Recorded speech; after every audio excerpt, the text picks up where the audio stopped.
Muy bien, buenas noches. Un agradecimiento especial a todos los asociados y gracias por permitirme dar esta visión a la cual yo llamo Piura 2021. Y en esta exposición voy a empezar no solamente con lo actual, sino con cosas, entre comillas, del pasado. Pero antes de empezar ahí, quiero hacer una descripción. Piura es un departamento que pertenece al norte del país y podemos ver un mapa y está colindando por el sur con Lambayeque, por el norte con Tumbes y por el oeste y el noroeste con Ecuador y Cajamarca y con el oeste con el Océano Pacífico. Piura tiene 8 provincias y tiene cerca de una población de 1.400.000 habitantes, de los cuales quiero dar unos datos que me parecen importantes, como es que 881.000 habitantes en Piura son considerados pobres y 214.000 habitantes de la región de Piura son considerados en pobreza extrema. Y ese es un dato que más adelante lo voy a retomar porque me parece muy importante tomar en cuenta esto. Ahí estamos viendo un porcentaje que es mayor en mujeres que en varones.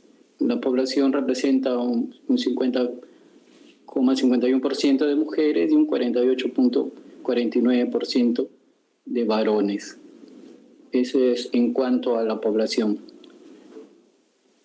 Ahí tenemos también otro mapa donde indica que la mayor concentración de habitantes está en Piura provincia, que tiene además 3 distritos, uno creado recientemente llamado 26 de octubre y 2 provincias que es Piura, la capital, y Castilla.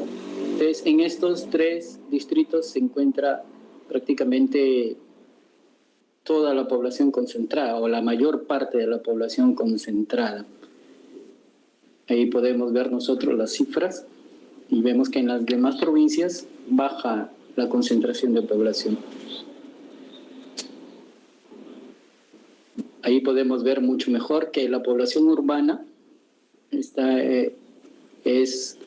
de 1.471.000 habitantes, mientras que las zonas rurales está concentrada con un 20% de la población y el 79% de la población está en la zona urbana, pero hay que tomar en cuenta también que dentro de esta población y que está dentro de la zona urbana hay un dato de 881.000 habitantes que están en pobreza y los 214.000 habitantes que están en pobreza extrema se asume que está en la región rural de Piura. Piura tiene costa y tiene sierra. Las provincias donde se encuentra la sierra son las provincias de Ayabaca y Huancabamba. Y tenemos también zona con frontera que se va por Sullana, se va por Ayabaca e incluso por Huancabamba también, que se va hacia el Ecuador. Y ahí también podemos apreciar la concentración de población. No me voy a extender ahí, pero los datos van a quedar por si más adelante quieren contrastar estos datos. Estos datos fueron dados en el último censo del 2017. Ese fue los datos. Muy bien.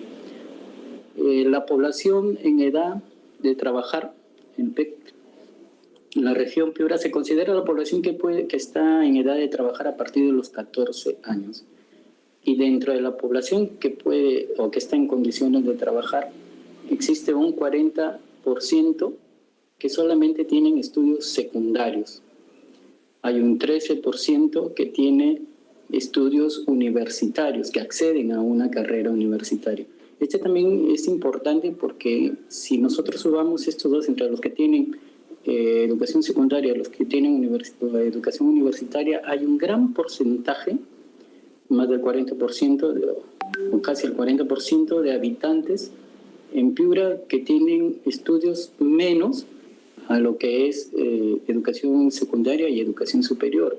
pueden tener educación primaria, pueden tener quizás en algunos casos inicial o un índice de analfabetismo. Esto es importante también porque recuerden de que en el siglo pasado, casi por los años de 1950, en toda esa época, bastaba incluso tener solamente estudios superiores para poder tener un trabajo digno en el Perú. Y a menos de un siglo esto ha cambiado. Las personas que tienen estudios secundarios no pueden acceder a un trabajo, hay que decirlo para mí, digno.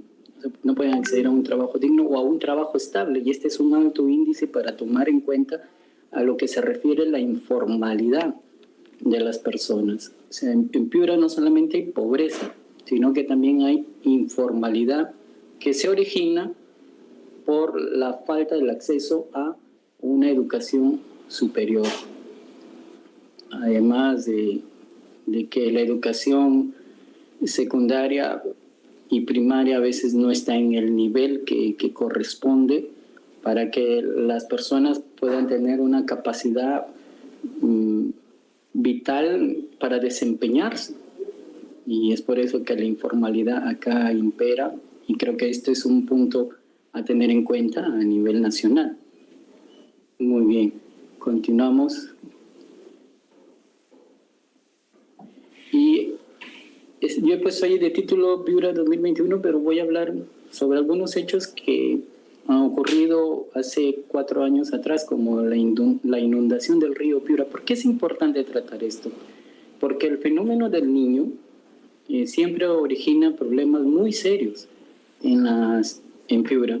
Y este fenómeno se repite constantemente.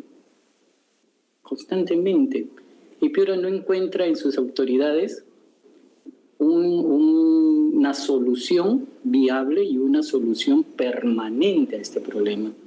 Y solamente se enfoca en lo que es el daño que ocasiona a Piura como ciudad y toma muy poco en cuenta lo que ocurre alrededor de Piura, que es muy importante también saber y conocer qué ocurre. Entonces el fenómeno del Niño es y pienso yo que a veces son las lluvias de temporada que originan un malestar muy grande en la ciudad y un perjuicio único en la ciudad de Piura y en el departamento. Se afecta a la zona principal, que es la provincia, la capital, y los demás también se va a ver afectados de alguna manera. Entonces, si no se resuelve este problema del fenómeno del Niño o de las lluvias de temporada, Piura va a seguir teniendo, bajo mi opinión, un atraso de más de 200 años, que es lo que yo puedo ver. Si ustedes vieran cómo está Piura, es lamentable, y más aún ahora con lo que ocurre con la pandemia. Y si a eso le sumamos la informalidad y si a eso le sumamos la falta de educación a las personas que no pueden acceder a una educación superior y por lo tanto no van a poder acceder a un trabajo digno, entonces estamos ante una situación muy difícil. Imposible hasta en algunos aspectos de superar, se podría decir. Este suceso de la inundación del río Piura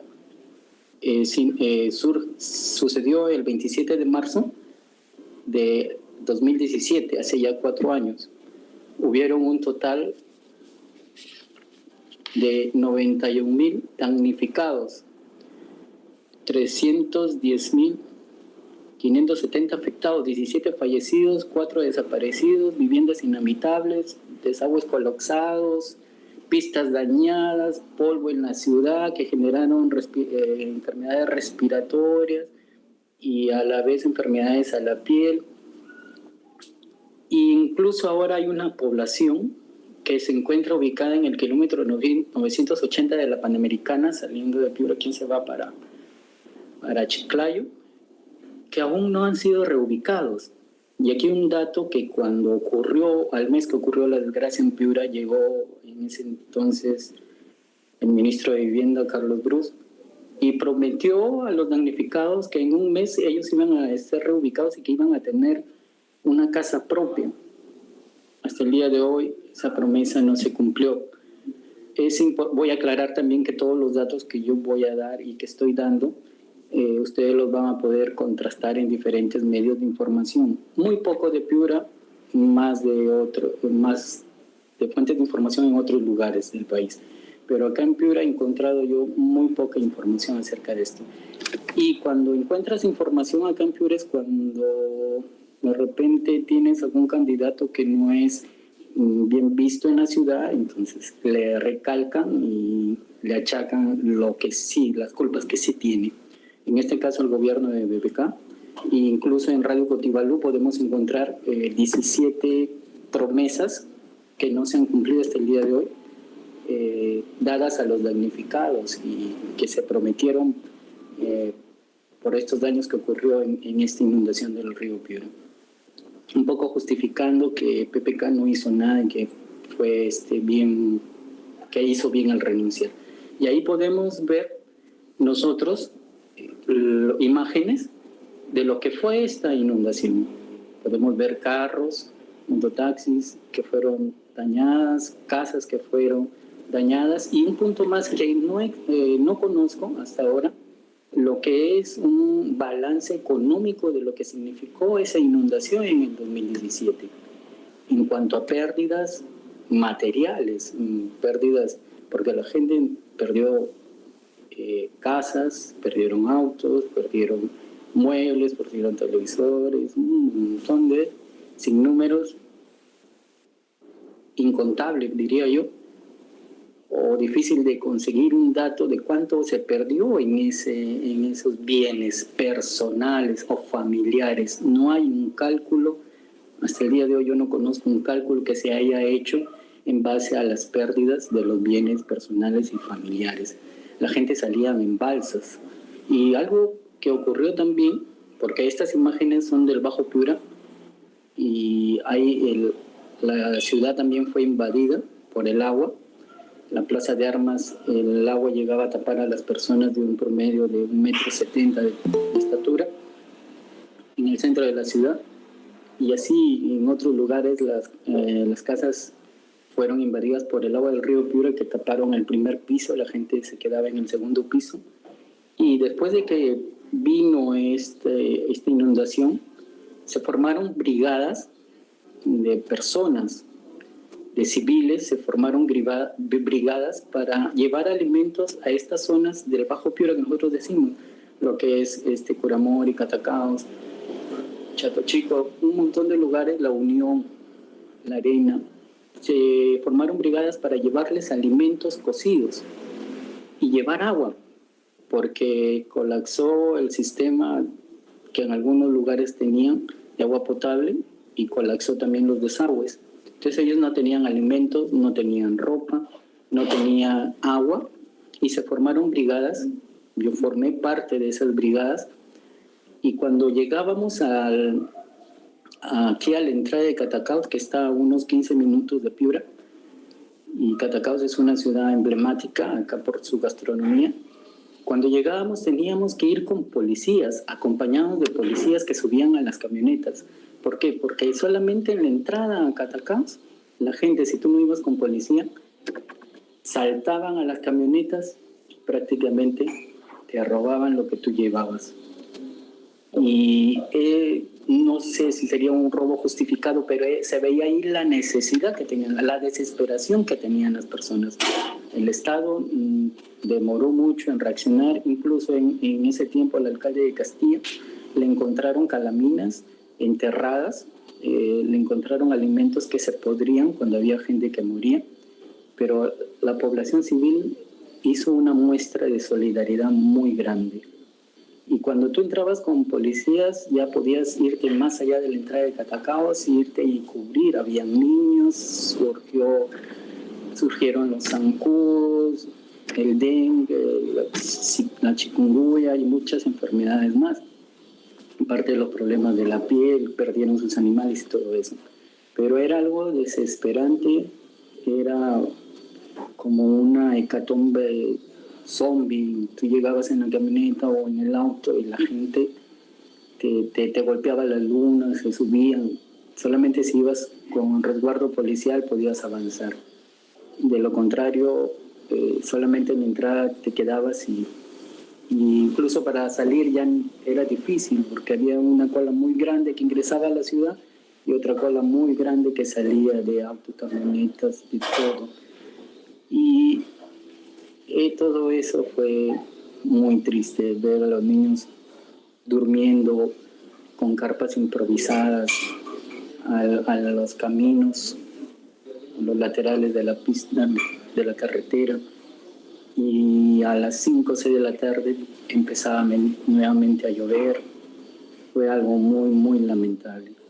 Y esto se va a seguir dando, no lo sé.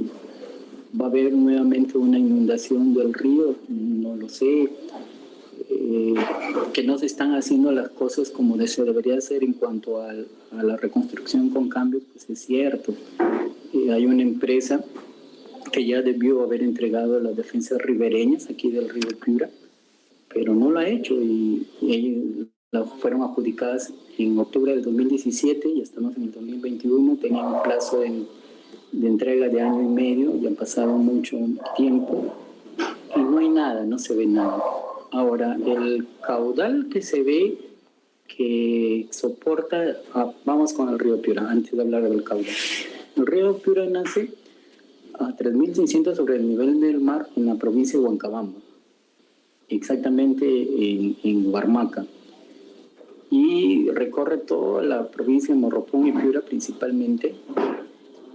Tiene un recorrido de casi 280 kilómetros y hay un punto que se llama Curumuy, y en Curumuy el río Piura viene y recibe un caudal que es de la represa de Poechos. La represa de Poechos capta el agua que viene también parte de agua del río Piura y del río Chira, que tiene mayor caudal, porque hay que tener en cuenta un punto importante, que el río Piura casi durante el año permanece a un nivel muy bajo de agua, pero en la entrada de la ciudad, que se conoce como Los Ejidos, a unos 4 kilómetros antes de entrar a la ciudad, hay una presa de derivación que lleva el agua para irrigar el Bajo Piura, que se llama el canal Biayor-Bulú. Y ese canal Biayor-Bulú soporta un total de 60 metros cúbicos por segundo. Entonces, les está diciendo en Curumuy, viene un caudal del río de la represa de Poechos. Es importante tomar en cuenta esto. Y aquí les diré por qué. Entonces reciben un caudal de la represa de Poechos y continúa el río Piura. Pasa por la ciudad y en la ciudad se dice que soporta un caudal de 2.400 metros cúbicos por segundo. En el 2017 la ciudad soportó un promedio de 3.400 metros por segundo, que eso fue lo que generó la inundación. Después el río Piura continúa y va a llegar hasta, continúa por el Bajo Piura, lo que es la Unión, la Arena, y entra a Sechura, donde se forma una laguna que se conoce como la Laguna San Ramón, que está unida a otra pequeña laguna que es el Ñapique, y de ahí continúa y se forma un lago conocido como el lago La Niña. Y después continúa el río hacia la bahía de Sechura, en una desembocadura que se le conoce como Birrilá, que es parte del río Piura, que llega ya al mar.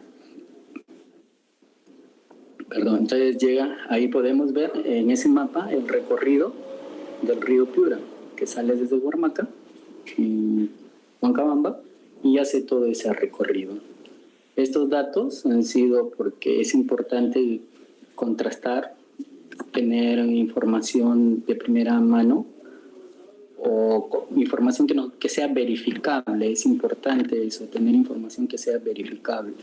Entonces ahí tenemos que el recorrido del río Piura, la fuente es el Sistema Nacional de Información Ambiental, conocida como SINIA, y pertenece al Ministerio del Ambiente. Entonces, según esta información, el río Piura llega hasta la desembocadura de Sechura, y sale al Océano Pacífico. Muy bien, bueno, pasamos. Este es otro mapa donde se puede apreciar mucho mejor el recorrido del río Piura. Sale desde Huarmaca, forma las lagunas que les indiqué y tiene su salida al mar. Se puede decir que de repente el río Piura no llega al mar cuando quizás el caudal es muy poco. Entonces, y lógico, se almacena ahí en la laguna San Ramón y quizás ya no tiene también mucha cantidad de agua como para llegar al mar. Entonces, de ahí creo que surge a veces la idea de que el río Piura se pierde vamos a decir, en estas lagunas y que no llega al mar. Esa puede ser la razón, supongo yo. Me hubiese gustado, si no hubiera la pandemia, hacer, no sé, irme en una moto, en un carro y recorrer todo el río Piura y verificar si realmente llega, como lo dice esta información, al Océano Pacífico o se pierde en el camino. Entonces, pero vamos ahora con los antecedentes. Vamos ahora con los antecedentes. En el 2013 y en el 2014 Piura presenta una situación de sequía, no había agua, no había lluvias. Y entró, bajo el gobierno de Ollanta-Humala, entró a un estado de emergencia para prepararse a lo que era el periodo de lluvias que se anunciaban. Si estamos en un periodo de lluvia, lo más probable es que haya un fenómeno. Entonces se prepara Piura. ¿Qué ocurrió? En el 2015 y el 2016 se establecieron lo que es zonas de emergencia y ahí estaba Piura. Y se destinó un total de 300 millones de soles para obras de descolmatación, de mejoras de defensas a lo largo del río Piura. Y en algunos puntos se hizo, en otros puntos no se hizo. Pero aquí vienen ya algunas actitudes que fueron cuestionadas y que incluso nosotros podemos encontrarlas en algunas transcripciones hechas en el en el Congreso, donde el gobernador regional de ese entonces era Gil Guzmán. Y aquí viene un dato importante, que tenía como asesor a Carlos Bertini Hurtado, que además de ser asesor de la presidencia del gobierno regional en Piura, también era el presidente del Consejo de Directores del Proyecto Especial Chira-Piura, el que tiene a cargo la represa de Puechos. Entonces él era el presidente de este consejo de directorio del Proyecto Especial Chira-Piura y él, junto con los demás directivos, tenían la decisión y tienen siempre la decisión de decir acá vamos a soltar agua, acá no, de medir qué ocurre aquí, qué ocurre acá. Pero aquí también surge un problema, que creo que existe una ley donde una persona no puede estar contratada en dos entidades del Estado. Y él era asesor del gobierno regional y era presidente de una institución que corresponde también al Estado, como es el Proyecto Especial Chira-Piura y el gobierno regional. Se dice que este asesor ha venido ya tiempos atrás desempeñando ese mismo papel y que había sido observado por la Contraloría y que tenía serios cuestionamientos dentro de su trabajo, dentro del Chira-Piura como dentro del gobierno regional. Entonces, esta información ustedes la pueden contrastar, ahí he puesto Diario 21, páginas de internet, y avancemos un poquito más. Estos son los antecedentes. ¿Qué ocurre el 27 de marzo? 2 días antes del 27 de marzo, las autoridades sabían de que se venía un desembalse de aguas del río Chira hacia el río Piura y que podía afectar a la ciudad, que iba a haber una inundación. Las autoridades lo conocían, lo sabían. Posteriormente, el gobernador va a negar y va a decir que no estaba muy bien enterado de esta situación, pero se filtraron incluso WhatsApp de las autoridades y en estos WhatsApp ustedes pueden verificar esta información en el diario 21, Perú 21. Entonces,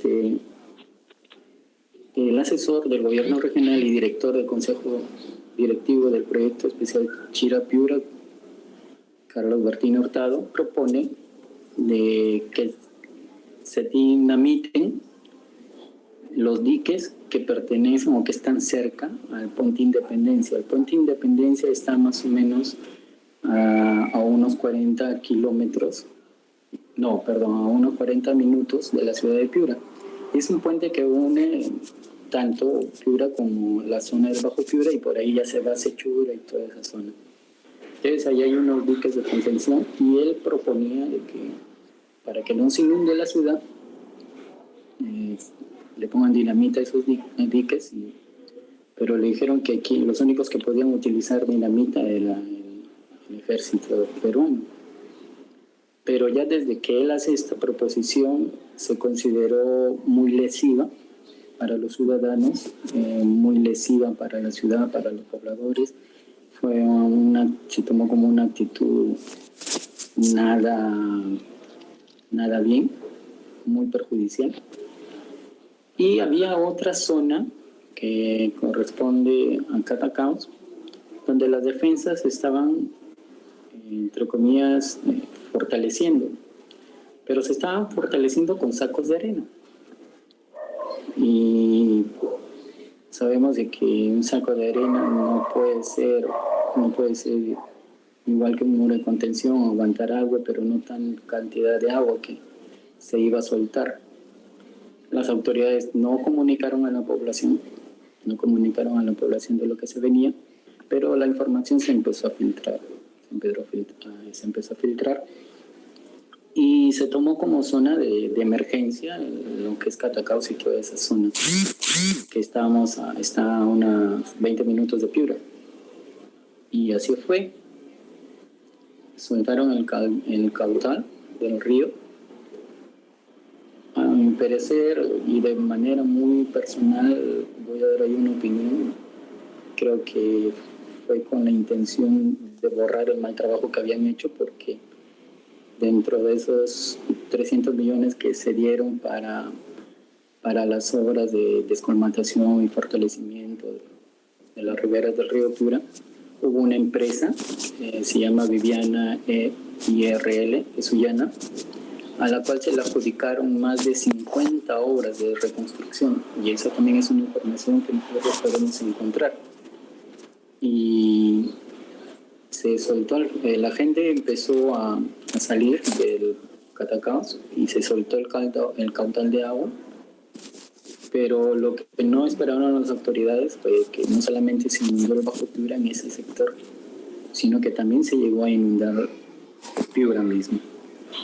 Y ahí vemos una foto del gobernador de aquel entonces, Gil Guzmán. Está parado aquí en el cuarto puente de Piura, que se le conoce, que es el Avelino Cáceres, que es el primer puente que uno encuentra viniendo, después de la represa.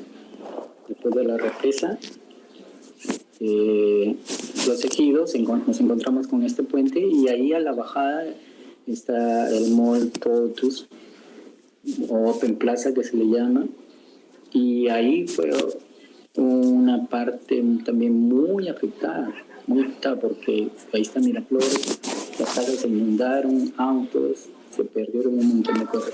Lo que yo nunca voy a entender, y siempre me cuestiono, y siempre pregunto, y siempre cada vez que miro esta foto, no le encuentro sentido, porque tenemos allá a la autoridad máxima del gobierno regional de Piura, quien debería estar cuidando de los intereses de todos los pobladores de Piura, y mientras está la gente perdiendo sus animales, sus bienes, mientras hay gente que se empieza a enfermar por esta inundación, él se toma esa foto en el puente, y con toda ya el agua ya estaba inundando la ciudad. yo en mi sano juicio no me tomaría una foto así. Y no sé qué quiere expresar con esa foto. Realmente no la entiendo. No la encuentro simplemente una explicación sana, una explicación razonable. No la entiendo.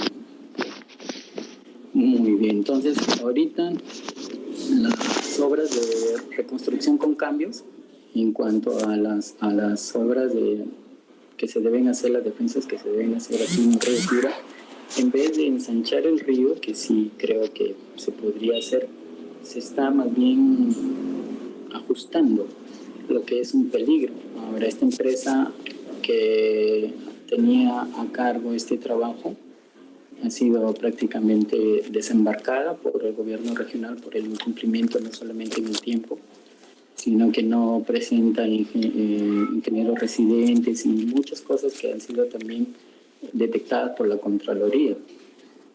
Y entonces, ¿cuándo se van a hacer esas defensas? ¿Se van a hacer bien? ¿Se van a hacer mal? Es algo que no se sabe.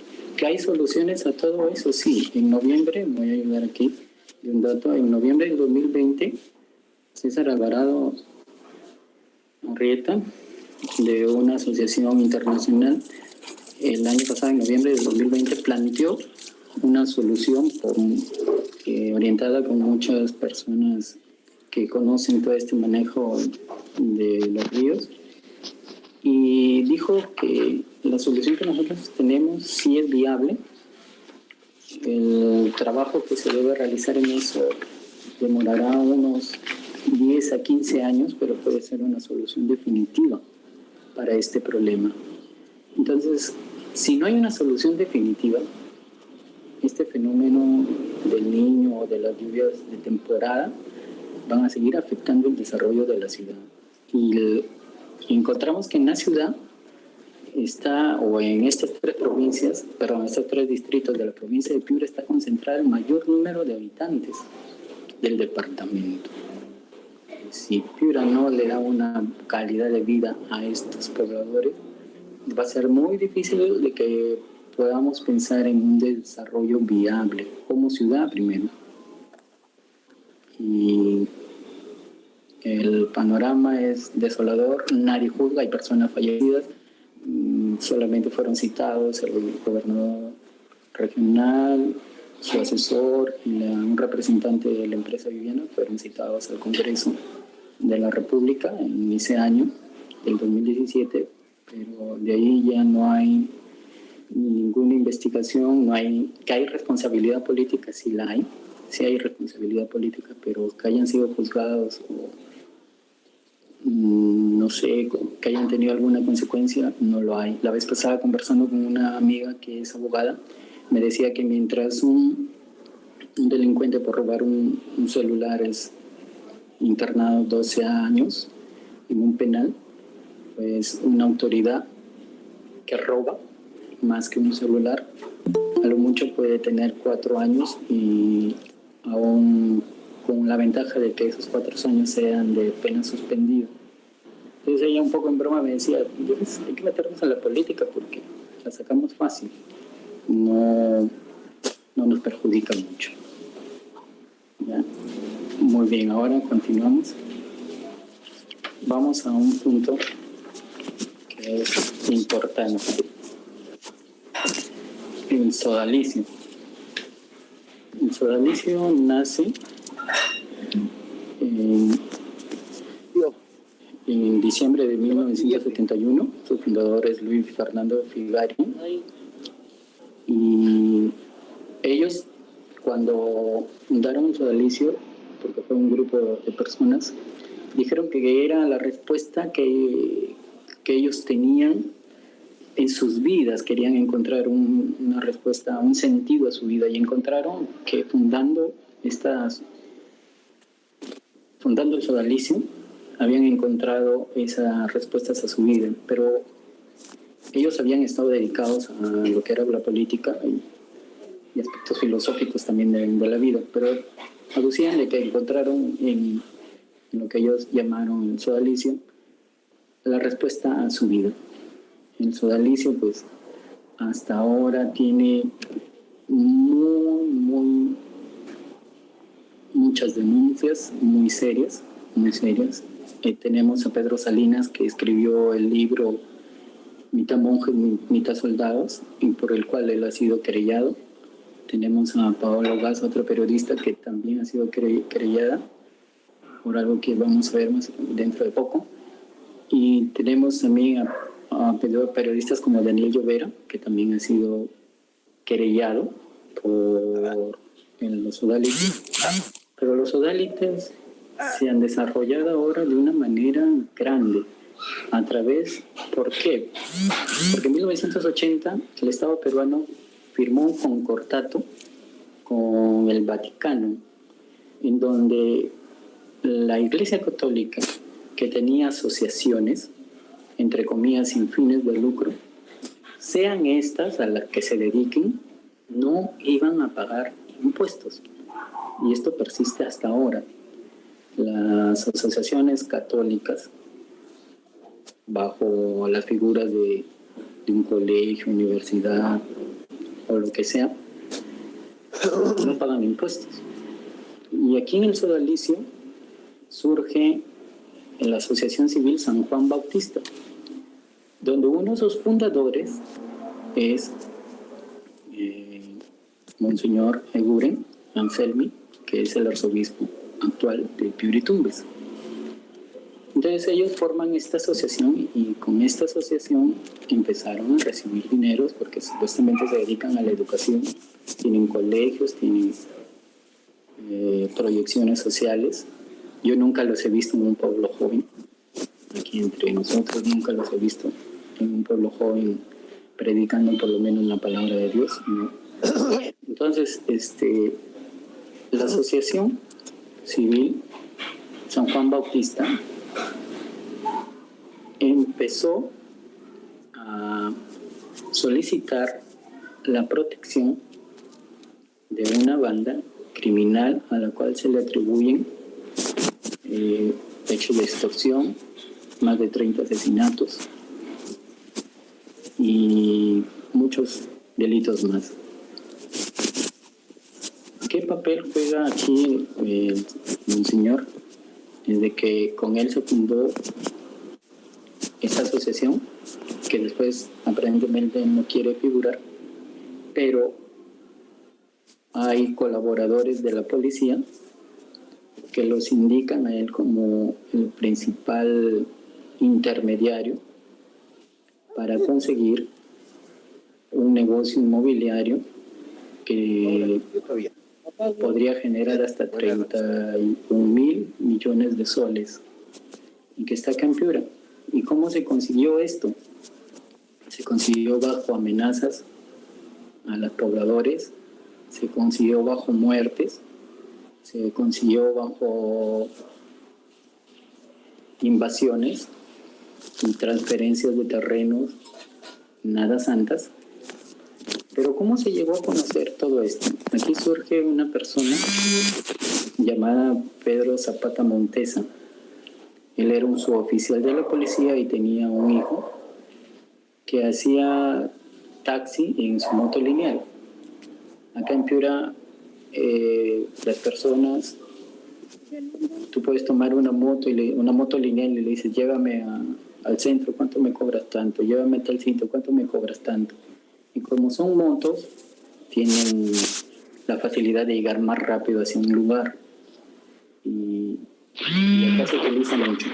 Entonces el hijo de este policía hacía ese servicio de moto lineal y fue secuestrado por integrantes de la Gran Cruz del Norte y fueron asesinados. Él y otra persona más a la otra persona se dice que era un sicario y que había matado a un integrante de la Gran Cruz del Norte.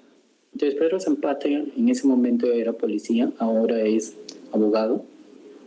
Él empezó a investigar porque sentía que era su deber como padre que esa muerte no quedara impune. Entonces cuando él empezó a investigar, se encontró con esta organización y llegó a identificar al cabecilla que era Denis Cruz.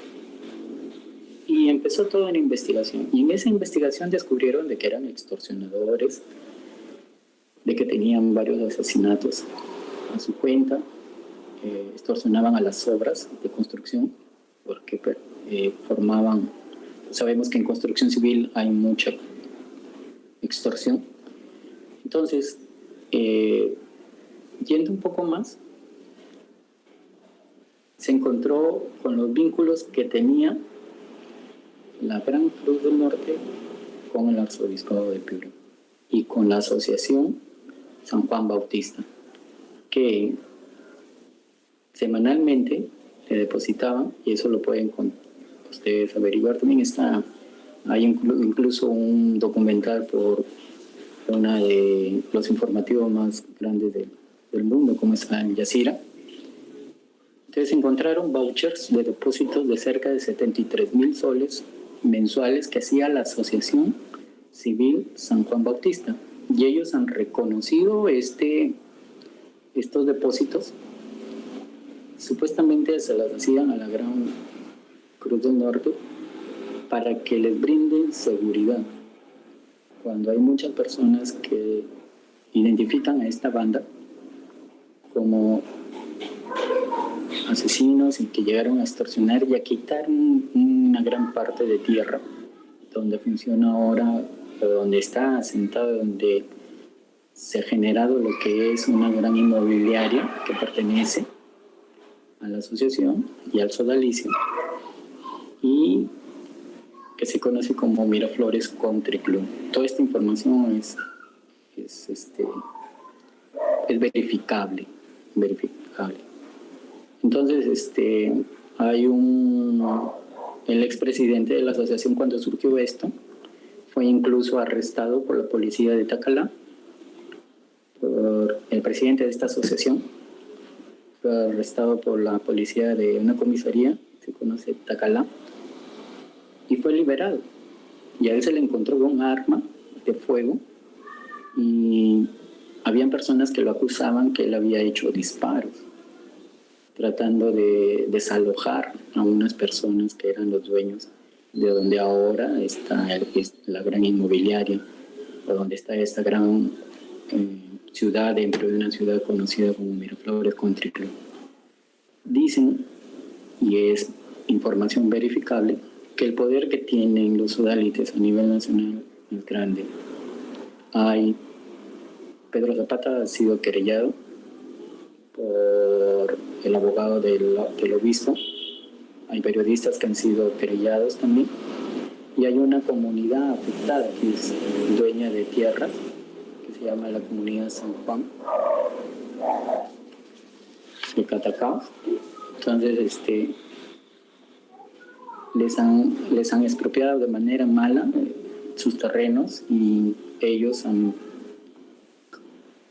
hecho denuncias a los integrantes de esta comunidad de Catacaos, y los tienen amenazados también. Se dicen que los tienen amenazados, y al final han hecho varias figuras de compras de estos terrenos, pero han llegado a instituciones que tiene a cargo el sodalicio. Entonces, la Iglesia Católica en este aspecto es muy triste el papel que está desempeñando. Hay incluso fieles que no están contentos con sus sacerdotes, pero ya han ido a quejarse y el obispo simplemente no escucha. Y esto es por otro punto, el desempeño de los sacerdotes. Hay una actitud que yo he podido ver cuando el obispo llega a una parroquia, y quienes ingresan son los seminaristas, y se cercioran de que no haya ninguna otra persona que no sea más que ellos y el obispo. Recuerdo que una vez entrando a la catedral, una señora me dijo: hermana, no entres, espérate, ¿qué pasó? Y dice: no, es que ahí está el obispo, y ahí están los seminaristas, y no quiere que nadie entre. Entonces me acordé del libro Mitad monjes, mitad soldados. Esa protección que se le da en otros aspectos generales, no sé. Hay cosas muy lamentables. Y ni hablar, pues, porque si digo que la religión es el opio del pueblo, pues van a acusar de marxista. Pero ante estos hechos creo que esta frase se vuelve muy real. Lamentablemente muy real, y nos hacen creer a nosotros que debemos aceptar un sufrimiento y con la esperanza de tener una vida llena y plena de felicidad en eternidad. Y predican a un Cristo muerto, cuando en esta Semana Santa a quien debemos recordar es a un Jesucristo victorioso, un Jesucristo que vence a la muerte. Y sin embargo escuchamos otras predicas contrarias a esto. Muy bien. Avanzamos ahí con dos últimos puntos. ¿Qué ocurre con la corrupción en el Ministerio de Educación?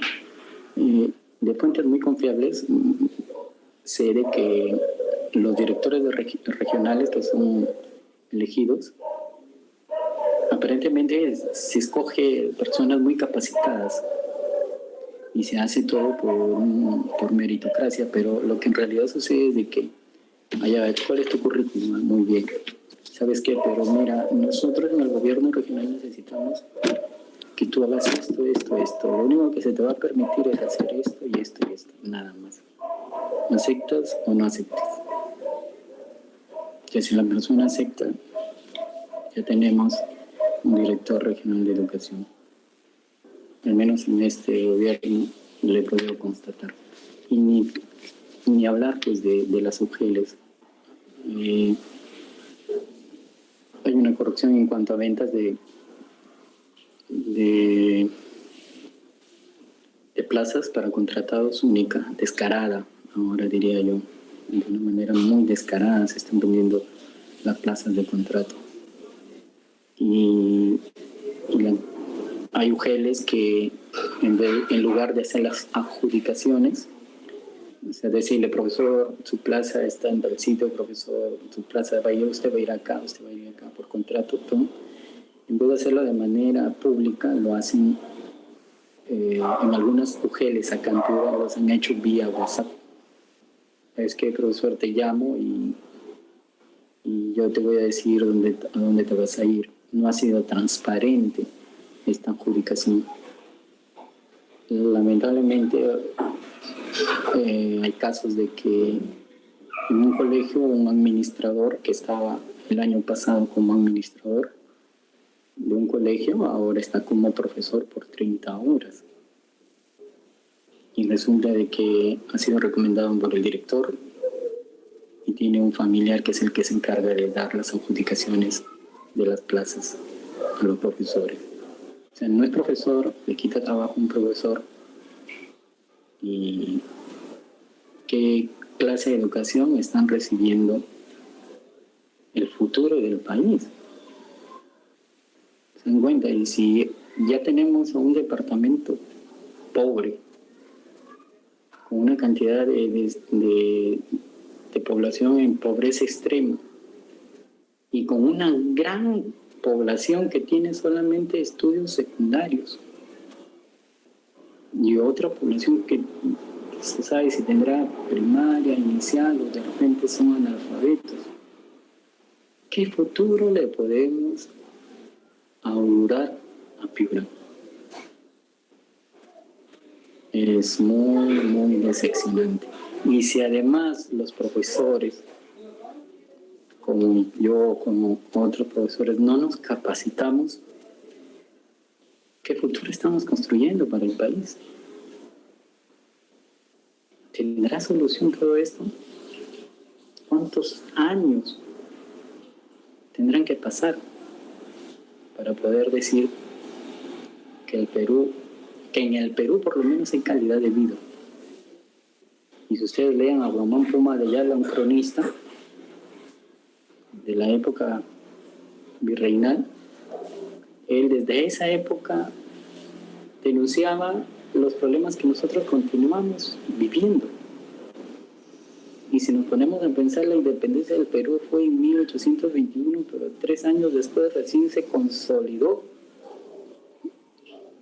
porque había todavía población que estaba a favor de que nosotros sigamos siendo una colonia. Entonces, ¿qué futuro podemos ver, analizar, encontrar? Para mí, digo, es para llorar. Muy bien. Entonces, vamos a continuar con el último punto, que es las elecciones del 2021. Creo que el fujimorismo se aprovecha muy bien de la ignorancia de la población en el Perú. Y hemos visto Piura, una población pobre, una población con bajo nivel educativo. El fujimorismo va a reinar definitivamente, y reina, ya lo hemos visto en las elecciones, porque se aprovechan y saben trabajar muy bien la ignorancia de las personas. Eso es lo que yo he podido destacar dentro de las cosas, entre comillas, positivas del fujimorismo. Explota muy bien la ignorancia de las personas. Y acá en Piura sigue siendo fujimorista. Hay un video que me hubiese gustado compartir, pero se me pasó enviarlo, donde podemos ver que Hernández de Soto está con la clase alta de Piura. La clase alta. Hay movimientos que se han generado para captar universitarios, para captar gente preparada, para que le hagan la publicidad dentro de todo ese nivel. Hernández de Soto. Tengo un amigo que está muy metido en eso. Y yo la vez pasada le pregunté, ¿Hernández de Soto fue asesor de Ollantumala? Me dijo, no. Dentro de una de las poquísimas cosas que hizo Ollantumala fue crear la SUNEDU y dejarnos a un ministro de Educación para unos buenos, para otros malos, que fue Jaime Saavedra, a quien el fujimorismo entrando se lo tumbó. De ahí tenemos a López Aliaga. Él está con la clase BC, vamos a decir, BC. La gente está apostando mucho por él, pero sigue siendo, para mí, es mi opinión personal, al igual que Hernández de Soto, y si alguien no está de acuerdo, pues es mi opinión. Para mí, ellos dos siguen siendo unos satélites del fujimorismo. Entonces tienen copado a la clase alta, la clase media, y Keiko Fujimori, pues, reina en la clase baja. No entiendo por qué. Es algo que no entiendo. Pero creo que ellos capitalizan muy bien la ignorancia de las personas. Entonces ahí, no se sorprendan si nuevamente Piura llega a ser mal visto gracias al fujimorismo, o por votar por uno de estos élites del fujimorismo. Así que no hay muchas esperanzas, no veo muchas esperanzas para Piura. Y no sé qué otro lugar del país puede estar mejor que Piura para irse, ¿no? No sé, la verdad que no sé. Y ahora sí, vamos a parte de las preguntas.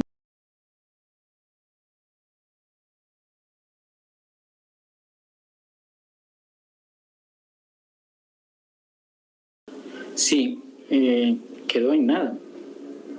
Por lo que yo puedo observar, no ha quedado en nada, no hay nada. Me gustaría en algún momento hacer un recorrido por las obras que se tenían planteadas acá en Piura, para que ustedes vean de que no se ha hecho absolutamente nada. Nada, entonces, ¿qué pasó ahí?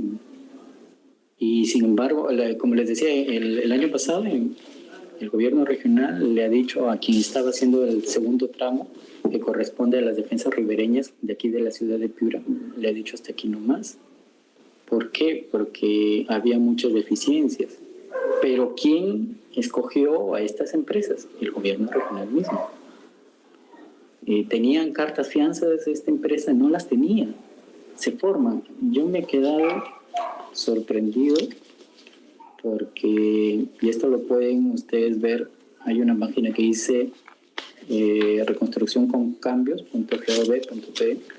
Entonces, que la empresa ganadora de este tramo se formó en octubre del 2017. Y en ese mismo mes, en octubre del 2017, se la adjudicaron. O sea, recién se forma y le adjudican directamente esta empresa, que no ha hecho nada, y ahí está. Algún día sí, me comprometo a pasar un video ahí a los asociados para que ustedes puedan ver que no se ha hecho nada. Y ni hablar, si eso es en el río, ni hablar de las cosas que se iban a hacer o se propusieron para la ciudad. No hay nada hecho, nada. Entonces, deficiencia tanto del gobierno regional como del gobierno mismo. No hay nada. Espero haber resuelto la inquietud.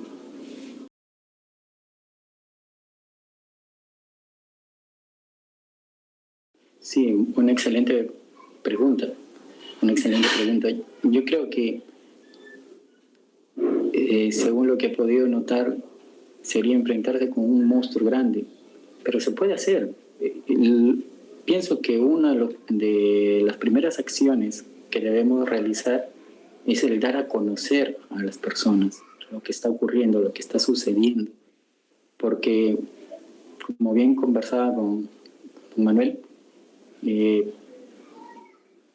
en Lima no se conocen y en otras regiones del país no se conocen estas acciones. Pero lo primero que hay que hacer es dar a conocer lo que está ocurriendo, que no caigamos en el olvido, porque recuerden de que inclusive tuvimos un presidente de la República que llegó a ser el presidente de la República porque sus delitos prescribieron.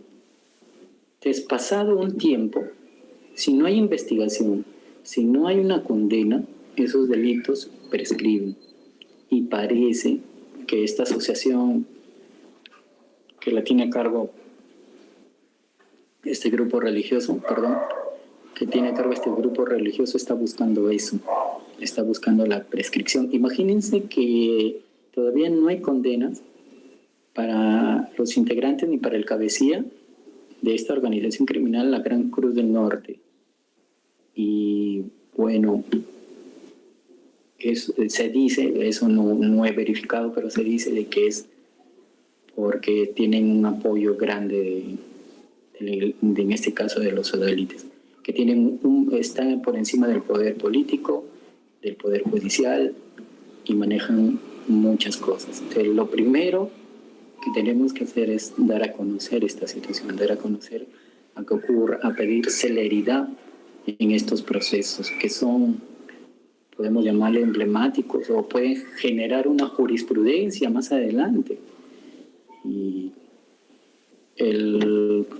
es algo fuerte, porque imagínense que el fundador de los sodalites, con delitos probados, está bajo un retiro espiritual indefinido en el Vaticano. O sea, el Vaticano le está protegiendo.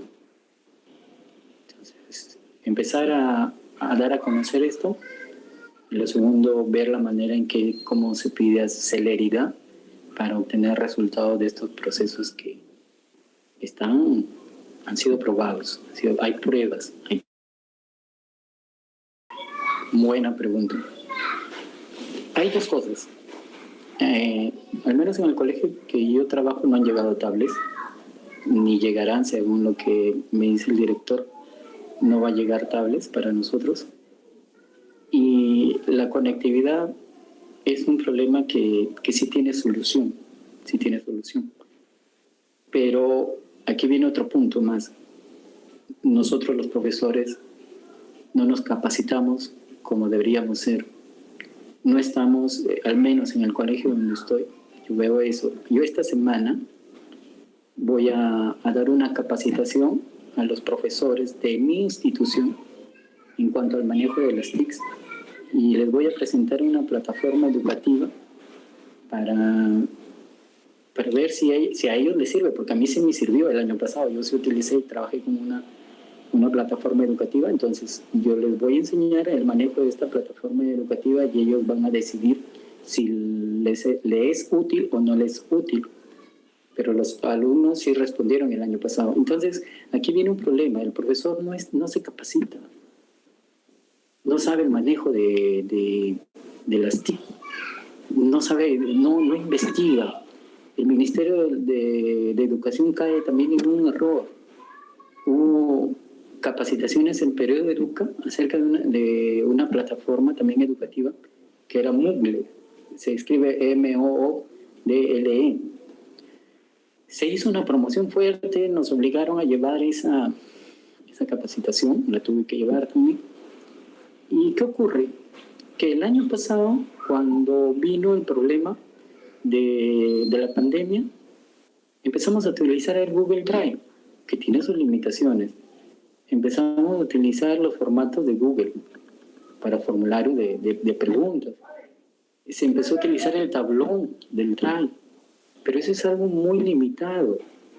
Los chicos no tienen a veces ni correo electrónico. Yo me asusto, yo siempre reclamo y lo presento en los informes mensuales que tenemos que presentar al ministerio, que creo que nadie los lee. Y en las reuniones insisto mucho en que los profesores tienen que capacitarse, los profesores tienen que ser líderes, los profesores tienen que ser innovadores, los estudiantes, si uno les plantea algo novedoso, se van a conectar, van a querer buscar eso que les es novedoso. Entonces, ahora, con la virtualidad, el profesor tiene muchas oportunidades. De verdad que hay muchas oportunidades. No podemos decir que ya todo está perdido. Tiene muchas oportunidades, pero no nos capacitamos. Y si recibimos, nosotros no vamos a recibir tablets y nos conformamos con dictar clases por WhatsApp. Yo les digo a los profesores y les digo a mis estudiantes, recibir una clase por WhatsApp es estar en el siglo XVIII. Ustedes no son estudiantes del siglo XXI. Yo tampoco. Entonces, si yo utilizo esa aplicación del WhatsApp para dictar una clase, entonces yo tampoco soy profesor del siglo XXI. Soy profesor del siglo XVIII. ¿Y cuántos profesores así hay del siglo XVIII? Que sí, el gobierno hace mal publicitando entrega de tablets que no se pueden usar. Y esa es la verdad. Pero entonces, ¿nosotros qué hacemos, los profesores? ¿Cómo le sacamos la vuelta a eso? ¿Dónde está nuestro ingenio? Nuestra vocación es esa, plantear retos a los estudiantes. Pero ¿cómo se lo planteamos? ¿Cómo los motivamos? Y si es necesario motivar o no. ¿Qué es lo que les va a servir a los estudiantes? Yo siempre es algo que me cuestiona a mí, me cuestiona. Más del 40% de la población en Piura tiene a lo mucho secundaria. Y si no tienen una buena escritura, si no tienen una comprensión lectora, entonces van a poder diferenciar entre un candidato que les propone humo y un candidato que les propone realidad. Si no tienen comprensión lectora, no lo van a hacer. Yo siempre peleo con los profesores de comunicación en mi colegio, porque ellos son los que están llamados a fomentar lo que es la comprensión lectora, el escribir bien y todo ello.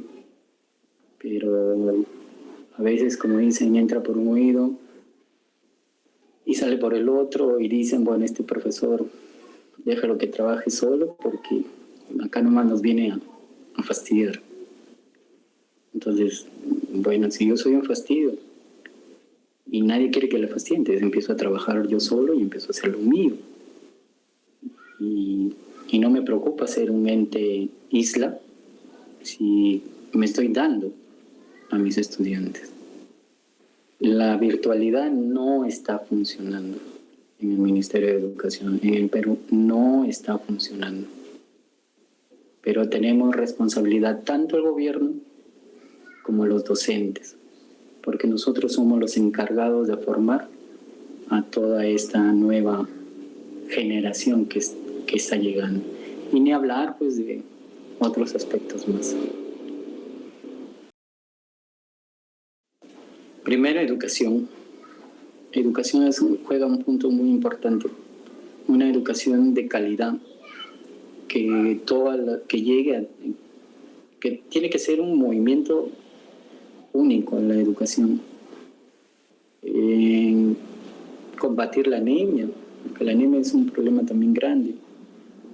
Y es difícil, no voy a hablar como un candidato a la presidencia, pero ofrecer trabajo, ¿a quiénes les vas a ofrecer trabajo si no tienen un estudio técnico por lo menos? Si tienen un estudio secundario. Cuando digo, hace menos de un siglo atrás, quien tenía una educación primaria podía encontrar un trabajo digno e incluso estar nombrado dentro de alguna institución del Estado, pero ahora ya no es así. Entonces, desterrar la informalidad, ¿cómo la vas a desterrar si no tienes, si todavía seguimos bajo el régimen de los CAS? No hay competitividad, no hay gente técnica preparada, es muy poco lo que hay. Entonces la educación para mí juega un papel muy importante, muy importante. Y lo demás es difícil. Allá donde yo enseño, los agricultores han vendido sus tierras a unas transnacionales chilenas. Y los estudiantes de 14, 12 años van y trabajan ahí, ganan un promedio de 50 soles diario. Porque ese fue el trato. O sea, yo te compro tu tierra, pero yo te voy a dar trabajo a ti, según lo que me cuentan padres de familia y estudiantes. Y yo te voy a dar trabajo a ti y a tu familia. Y eso hacen, les dan trabajo a ellos y a su familia, pero le dan trabajo en las tierras que les pertenecieron a ellos. Y la gente se contenta y pues no tienen un alimento que llevar. ¿Qué está ocurriendo ahí? Una nueva forma de esclavitud, no sé. Y si no hay educación, y si no hay una comprensión lectora, y si no buscas superarte, si no generamos buenas universidades que sean accesibles. Acá hay una universidad muy buena, la Universidad de Piura, pero ¿cuánto cuesta estudiar ahí? ¿Cuánto? Y después hay universidades que nosotros ya conocemos cómo se han formado, que no brindan nada de calidad de enseñanza. Y si la gente sigue partiendo ahí sin educación, si siguen viendo intermediarios en las cosechas, ¿qué es un intermediario? ¿Sabes? Está el agricultor, supongamos, tiene 50 sacos de limón y viene el intermediario y le dice, ¿sabes qué? Te doy 3 soles por esos 50 sacos. Y él se los compra y él va y vende a 10, 20 soles un saco de limón. ¿Quién gana? El intermediario. ¿Quién regula eso? El Estado no lo hace. Si no hay carreteras, si no hay pistas, ¿qué? Hay muchas cosas. Yo siempre miro documentales y siempre admiro a Alemania, que en 2 guerras mundiales y ahora sigue siendo una potencia única. Ellos tienen algo diferente a nosotros, no.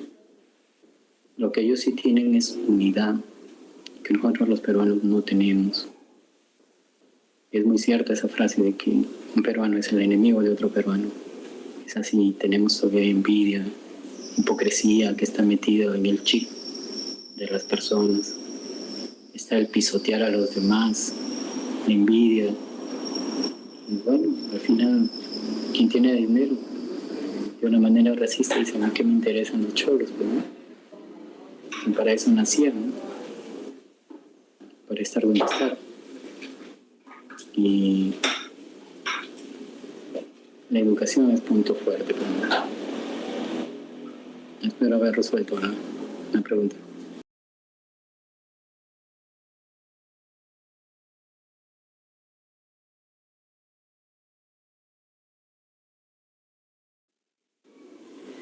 Sí, que la tercera opción lo veo difícil.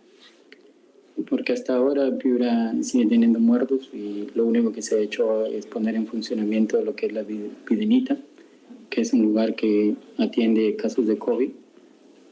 Dicen que es muy buena la atención ahí, pero es lo único que ha hecho el gobierno central a través del gobierno regional. Que el presupuesto no haya sido el suficiente tampoco. Creo que entra ahí la corrupción y la política. Corrupción tanto del gobierno central como del gobierno regional. La corrupción siempre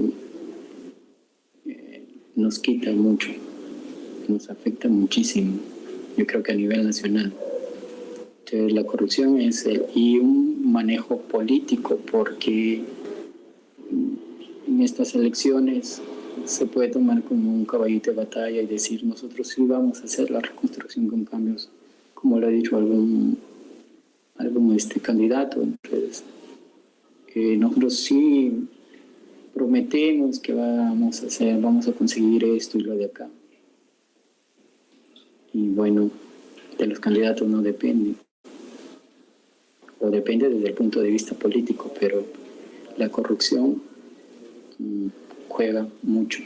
Como les decía, un caso claro, una corporación que se funda en el octubre del 2017 y en ese mismo mes es adjudicada con obras para la reconstrucción por cambios.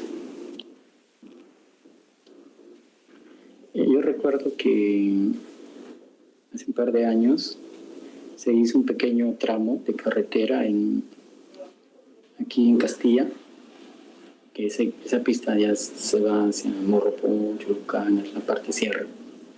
Fue un tramo como de 10 kilómetros que trabajaron. Vino una empresa constructora del Ecuador. En 7 días lo hicieron, 10 kilómetros, y bien hecho. Bien hecho. Trabajaron con maquinaria y lo hicieron muy bien.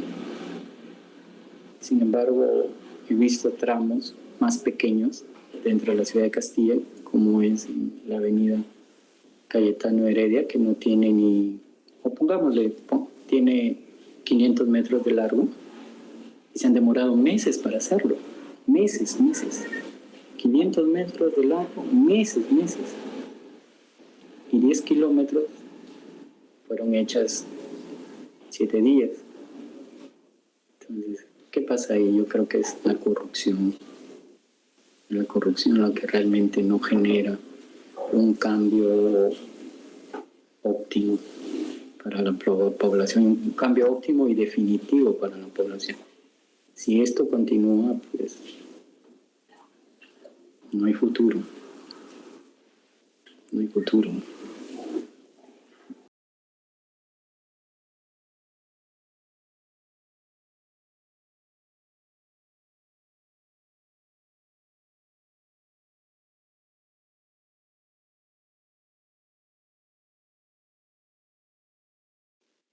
Bien, sí, organizaciones criminales sí hay. En construcción civil hay muchas. Y la corrupción, ¿cómo actúa la corrupción? Justamente poniendo personas ineficientes que no consiguen algo efectivo para solucionar. Y aquí hay algo contradictorio también con lo que el Ministerio de Educación. El Ministerio de Educación quiere que en el perfil de los estudiantes salgan personas competentes. Pero ¿dónde van a parar esas personas competentes? Y acá hay instituciones que sí, que es verdad, y puede ser una mirada complaciente, sí. Porque la corrupción tiene abarcado todo. Y acá hay el colegio de ingenieros, las universidades principales en Piura. Cuando ocurren estas cosas, dan un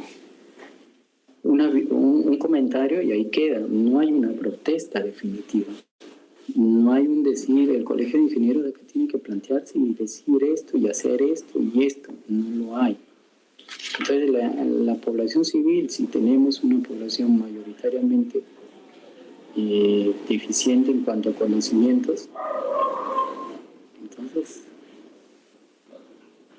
la corrupción hace